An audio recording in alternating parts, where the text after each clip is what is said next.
ప్రధాని నరేంద్ర మోదీకి ఏఐసీసీ అధ్యక్షుడు మల్లికార్జున్ ఖర్గే బహిరంగ లేఖ రాశారు. సంపద పునః పంపిణీ, మంగళసూత్రం, వారసత్వ పన్నుపై శామ్ పిట్రోడా చేసిన వ్యాఖ్యలపై ప్రధాని మోదీ, బీజేపీ నేతలు తీవ్రంగా తప్పుపడుతున్నారు. ఈ నేపథ్యంలో చప్పట్లకు మోసపోవద్దని ఖర్గే మోదీకి లేఖ రాశారు. ఇటీవలే మోదీ సభలో భాష విని తానేమీ ఆశ్చర్యపోలేదని, సొంత వ్యక్తులు కొట్టే చప్పట్లు చూసి మోసపోవద్దని మోదీని ఖర్గే హెచ్చరించారు.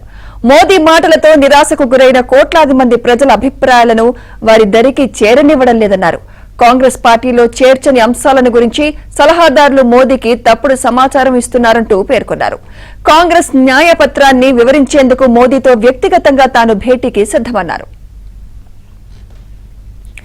మోదీ సూట్ బూట్ సర్కార్ కార్పొరేట్ రంగంలోని వ్యక్తుల కోసమే పనిచేస్తోందని విమర్శించారు.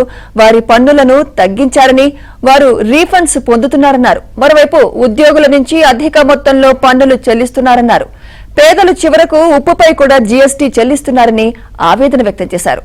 తాము పేద, ధనిక వర్గాల గురించి మాట్లాడుతుంటే మోదీ మాత్రం హిందూ, ముస్లిం గురించి మాట్లాడుతున్నారని విమర్శించారు.